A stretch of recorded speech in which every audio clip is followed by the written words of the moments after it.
यीशु मसीह पवित्र अतुल्य नाम में हम सबको मेरी तरफ से जय मसीह।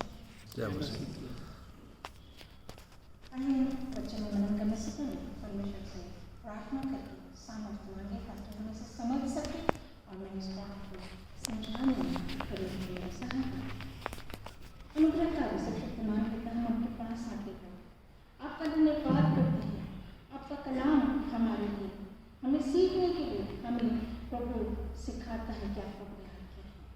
सचमुच प्रभु, मेरे मुंह के वचन और हमारे दिल का ध्यान आपके सम्मुख ग्रहण योग्य हो सके। हमारे फिदिया धन्यवाद हमारे उद्धारकर्ता यीशु के नाम से, आमीन।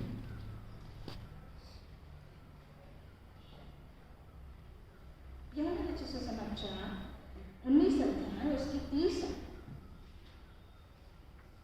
यदि हम पढ़ते हैं, बल्कि मैं आपको 28 से पढ़ूंगी। इसके बाद यीशु ने यह जानकर कि अब सब कुछ पूरा हो चुका, इसलिए कि पवित्र शास्त्र में जो कहा गया वह पूरा हो कहा, मैं प्यासा हूँ। वहाँ सिरके से भरा हुआ एक बर्तन रखा, अर्थात उन्होंने सिरके में भिगोए हुए स्पंज को जूफे पर रखकर उसके मुंह से लगाया। जब यीशु ने वह सिरका लिया तो कहा, पूरा हुआ, और सिर झुकाकर प्राण त्याग दिए। हालेलुया। यदि हम क्रूस के मार्ग के देखेंगे तो यहाँ 14 पड़ाव दिखते हैं। मुकाम है 14। स्कॉलर्स के अनुसार अगर हम इसको देखते हैं तो इसमें सबसे पहली बात है पिलातुस का दरबार, यीशु का क्रूस उठाना, उसका पहली बार गिर जाना, अपनी दुखी माँ से मिलना, शिमोन कुरेनी जो उसको क्रूस उठाने में मदद करता है, फिर यीशु का चेहरा पोछा जाना, दूसरी बार उसका गिरना, यरूशलेम की स्त्रियों को सांत्वना देना, तीसरी बार फिर यीशु का गिर जाना, उसके वस्त्र उतार कर उन पर चिट्ठी डालना और कीलों पर ठोका जाना, क्रूस की मृत्यु, क्रूस से उतारा जाना और उसको कब्र में रखा जाना। ये सारे इन्हीं पड़ाव के दौरान हम इन 7 वचनों पर मनन कर रहे हैं। 7 वचनों पर हमने देखा, पहली बात एक प्रार्थना, उसके बाद एक अश्योरेंस, उसके बाद हमने देखा एक प्रबंध है, और 4th verse is really crucial.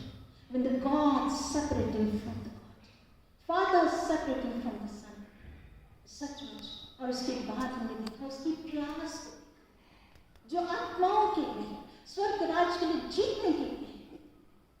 अभी हम 6 वाले पर पहुंचे, जिसमें वह तकरीबन सब कुछ पूरा करते हुए अपने टास्क को, अपने प्रोजेक्ट को, जो प्रभु पिता परमेश्वर से कहता है कि पूरा, उस पर हम मनन करें, जिसमें इस वक्त हम 6 वाणी पर हैं। और हमें इस वचन से समझना है कि हमें पिछली 5वीं आयत को हम लेते हैं, तो अगर हम इन 7 वाणियों को लेते हैं तो ये एक कड़ियों की तरह, एक जंजीर की तरह, जैसे मैंने देखा, वह एक दूसरे से जुड़े हुए हैं, और जब तक जुड़े हैं उसके मकसद को, तभी हम उसको ठीक से समझ पाएंगे।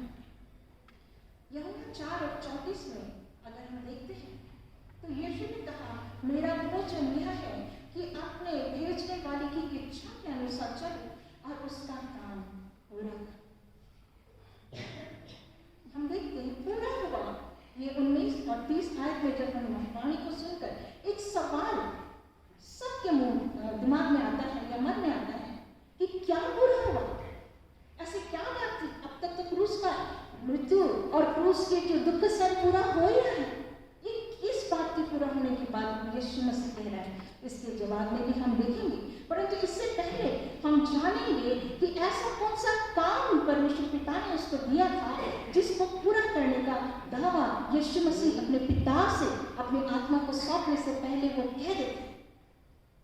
हम देखते हैं कुछ बाइबल में ही हमको सारे जवाबों के प्रश्नों के उत्तर मिलते हैं अगर हम अच्छे से अध्ययन करते हैं।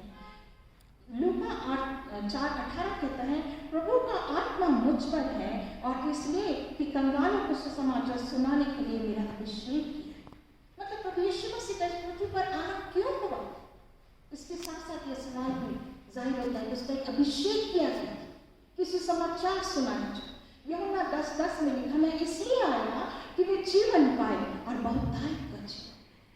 पहले यूहन्ना 3:8 को कहता है, परमेश्वर का पुत्र इस शैतान के कामों को नाश कर। यूहन्ना 18:37 कहता है, मैंने इसलिए जन्म लिया और इसके संसार में आया हूँ कि सत्य की गवाही दूं। लूका 12:49 मैं पृथ्वी पर आग लगाने आया हूँ कि क्या चाहता हूँ कि यह अभी सुलग जाती है। एक बड़ा जुनून, एक बड़ी ज़ीन प्रभु यीशु मसीह पर थी अपने पिता की इस योजना को, उसकी इच्छा को इस पृथ्वी पर आकर के पूरा करने की।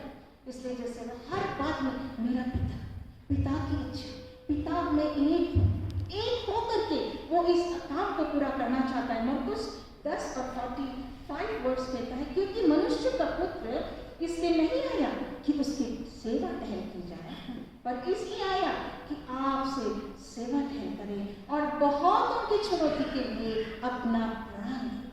लूका 19:10 में लिखा है, क्योंकि मनुष्य का पुत्र खोए हुओं पर ढूंढने और उनका उद्धार करे। इन सब बातों को मिलाकर इन वचनों को हम देखते हैं तो हमें इसमें से यही एक बात मिलती है कि उसका एक महत्वपूर्ण उद्देश्य, वो उद्देश्य था कि वो उद्धारकर्ता बनकर इस पृथ्वी पर आया ताकि सारे जगत के पाप उठा लिए जाए।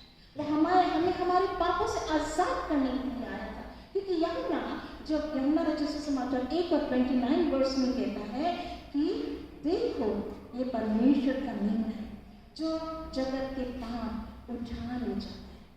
ये उसका परमेश्वर ने उसको ये योजना, ये काम दिया था। अभी तक हम इन से सुनने से समझ गए उसका